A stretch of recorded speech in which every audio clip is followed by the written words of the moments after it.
नमस्कार दोस्तों।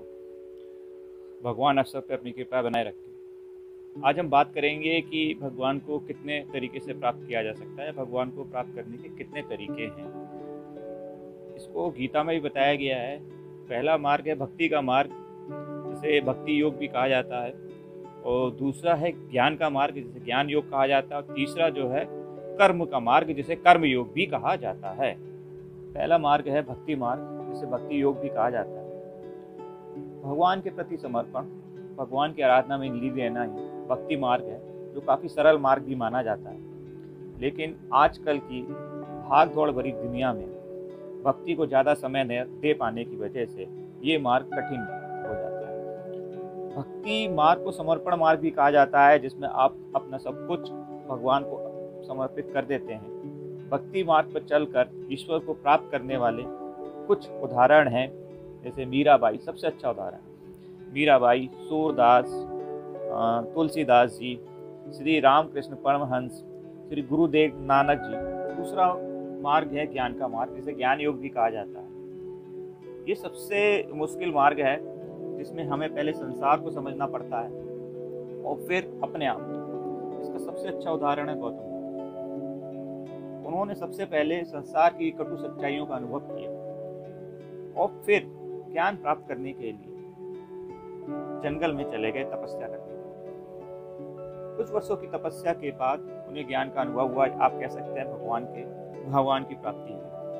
तपस्या का ही शॉर्ट रूप आजकल प्रचलित है, जैसा मेडिटेशन के नाम से जानते हैं, और इसका इस्तेमाल हम अपनी कंसंट्रेशन पावर को बढ़ाने के लिए भी करते हैं। ज्ञान के मार्ग में हम तपस्या द्वारा आत्मज्ञान अथवा आत्मा के ज्ञान को प्राप्त करने की कोशिश करते हैं। दूसरा, हम अपने अवचेतन मन की ज़्यादा से ज़्यादा हिस्सों का प्रयोग करना सीख जाते हैं, जो कि किसी साधारण मनुष्य के बस की बात नहीं है। ज्ञान के मार्ग पर चलकर भगवान को प्राप्त करने वाले कुछ उदाहरण हैं, जैसे गौतम बुद्ध महाराज, महावीर जी, आदि शंकराचार्य। इसमें नीप करोरी महाराज जी भक्ति मार्ग और ज्ञान मार्ग दोनों के उपासक माने जाते हैं।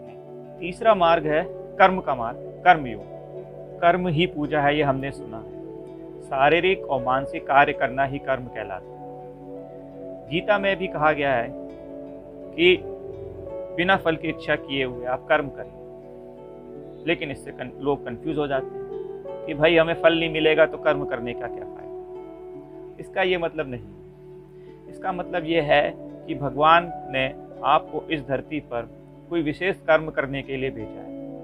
हर इंसान को कोई ना कोई विशेष कर्म करने के लिए भगवान ने इस धरती पर भेजा है। आपको वो अपना कर्म पूरी ईमानदारी से करना चाहिए। इसका सबसे अच्छा उदाहरण हमें महाभारत में मिलता है, जहां अर्जुन युद्ध करने से मना कर देते। तब भगवान श्री कृष्ण उनसे कहते हैं कि आप अपना क्षत्रिय धर्म निभाइए। और क्षत्रिय धर्म ये कहता है कि जहां कहीं भी अधर्म हो रहा हो तो आपको युद्ध करना अभिप्राय हो जाता है। इस ज्ञान के बाद अर्जुन युद्ध करते हैं। आज के संसार में हम देखते हैं कि scientist, teacher, student, businessman, soldiers, ये सब अपना कर्म ही तो कर रहे हैं। जिस कर्म के लिए ये आए हैं इस दुनिया में, वो कर्म अपना कर रहे हैं। कुछ लोग अपना कर्म इतनी अच्छी तरीके से करते हैं, वो इतिहास में अमर हो जाते हैं। आप अपने अच्छे कर्मों के द्वारा भगवान को प्राप्त कर सकते हैं।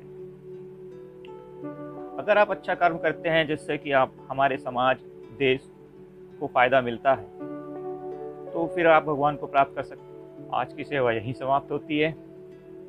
फिर मिलेंगे। चैनल को सब्सक्राइब करिए, बेल आइकन को दबाइए। नमस्कार, जय हिंद दोस्तों।